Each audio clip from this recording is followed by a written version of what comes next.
This news is following several big stories. The eve of the primaries in campaign 2006. The polls show big movement in Connecticut's most watched race. Left to die. I like the guy that, was. Yeah. He was like a little brother to me, A man slowly passes away in his friend's arms while an argument turns deadly. And a SWAT standoff. A husband and wife under arrest after gunfire erupts in a shoreline home. Eyewitness News is everywhere. This is Channel 3 Eyewitness News at 5. And we begin with breaking news on Eyewitness News at 5. A 10-month-old baby boy found by police following an Amber Alert. According to police sources, it is believed the boy and his mother were kidnapped by the child's father. And the father and mother are still missing right now. Channel 3 Eyewitness News reporter Kevin Hogan has all of the breaking details. He joins us live now from Montville. Kevin? North end of Montville, right near Oxaboxo Lake, and this is the road, Beach Lane, and right down there at 5 Beach at the end of the road is where the scene of the investigation is focusing right now. Just about 3 o'clock, police got a report of a 10-month-old boy, Raheem Morris, identified by state police, who was apparently taken at some point. Father is identified as Akeem Morris, the mother, 22-year-old Amanda Judd. Police looking for 2 cars. They're looking for a red Cirrus and a Dodge Intrepid. According to the state judicial website, apparently the parents have been involved in a custody and a support battle. But right now, there is an Amber Alert out, and the 10-month-old boy, Raheem Morris, is missing. And as you said, the identity and location of the parents, that's underway too. Live at the mobile newsroom in Montville, Kevin Hogan, Channel 3 Eyewitness News. And now on to campaign 2006. The clock is ticking in a Connecticut race that all of the nation is watching right now. With only 1 day to go until primary day, it appears that Senator Joe Lieberman is now gaining some ground. In fact, a new poll by Quinnipiac University released just today shows Lieberman has narrowed the gap with millionaire challenger Ned Lamont. The race, though, is still extremely close. Just last week, Lamont had a double-digit lead. Now the candidates are separated by just 6 points. And with a 3-point margin of error, it could be anyone's race to win. Channel 3 Eyewitness News reporter Susan Raff is live with the mobile newsroom now in New Haven. Susan? Dennis, all of that seems to be true. In fact, tonight, Senator Joe Lieberman seems to be a little bit relieved. The gap between him and challenger Ned Lamont seems to be narrowing, and Lieberman seems to be cutting into that lead. And both candidates recognize how important it is to be out and about everywhere. In just a few minutes from now, Ned Lamont will be here with his supporters for a rally in New Haven, because both candidates realize every vote counts, and they'll be doing everything until the primary is over. Working for you, still working for you.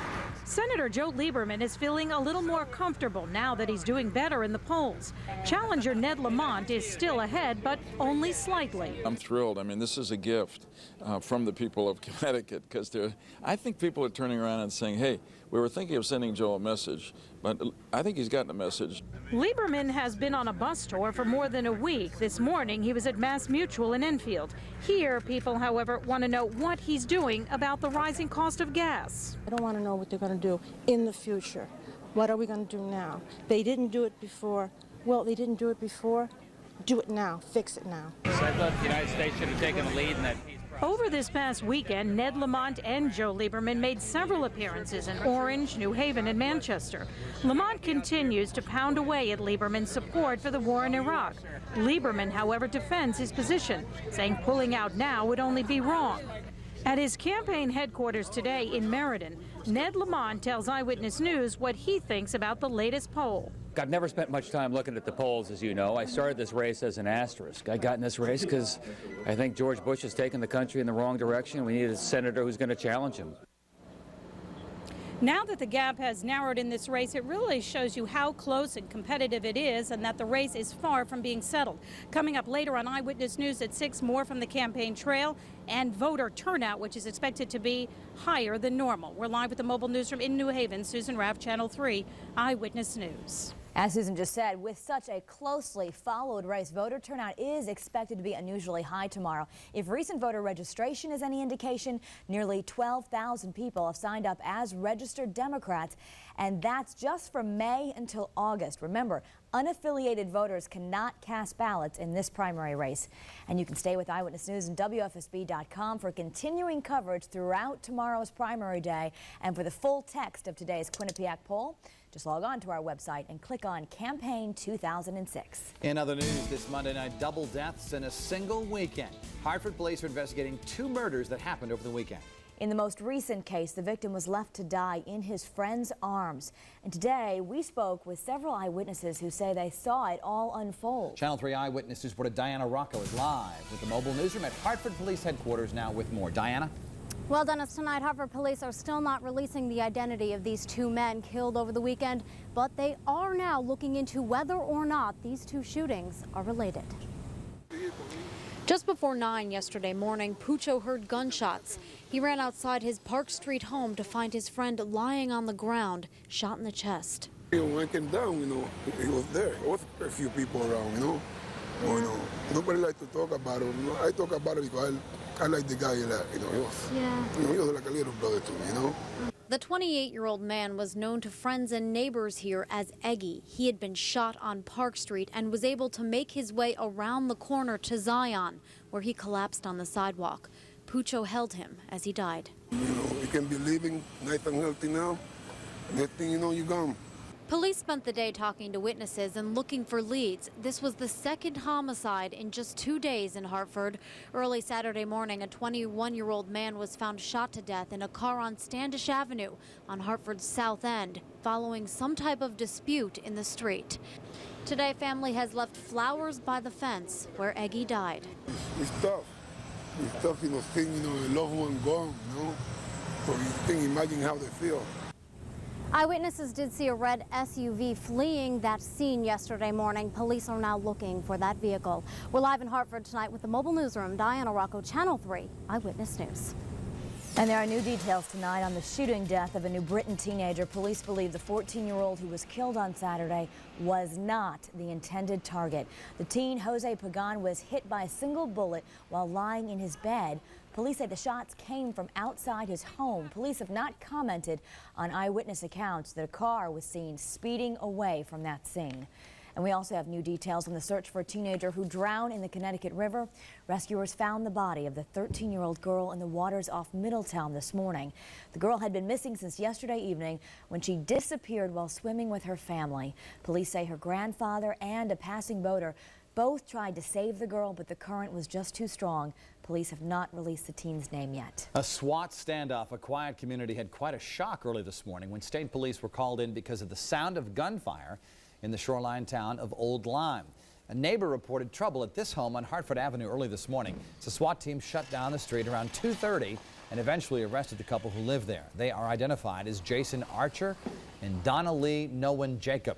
Police tell Eyewitness News the couple was arguing, and that argument escalated into gunfire. In fact, a bullet was found lodged in a wall.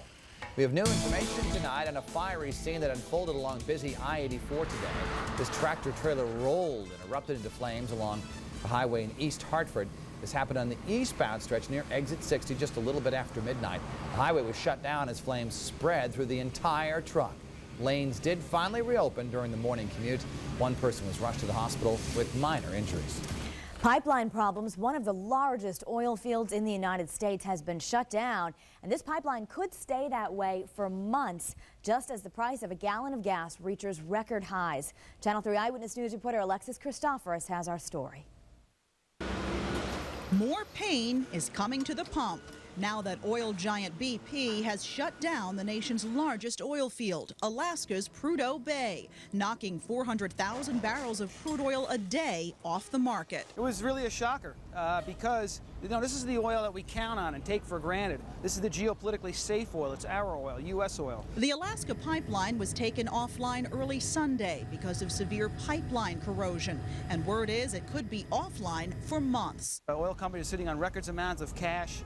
It's almost inexcusable that this pipeline could have deteriorated the way it did. While the government says this latest shutdown should not put the squeeze on oil supplies, analysts say you can expect paying more at the gas pump almost immediately.